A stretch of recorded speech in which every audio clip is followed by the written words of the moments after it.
All right, hi there. So before we can really get started in creating a block, we're going to need to understand how to reverse engineer a block. And what we mean by reverse engineer is work backwards to recreate something. So take for example, we have this sawtooth star block. And here's when we really kind of rely a little bit on your quilting knowledge to be able to recreate things in PreQuilt.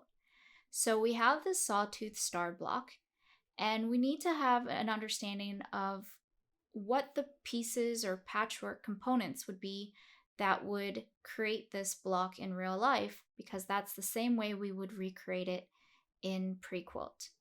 So as we can see that the sawtooth star block can be broken into different components. There could be squares, half square triangles, even maybe some flying geese blocks. And so when we think about reverse engineering, it's helpful if we can break down the block into a grid. And this will help us recreate it as well because there is a grid system in PreQuilt. So you can see that we have squares here in one color. We have either half square triangles. We have maybe one large block there, or maybe even a flying geese component. And so once we kind of inspect and analyze the block, we can see that it can be broken into the following components. It could have four white fabric squares, or of one fabric.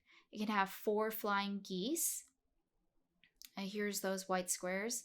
The four flying geese, one there, one on each side, outside, and then one large square in the middle. And it all fits onto a 4x4 grid.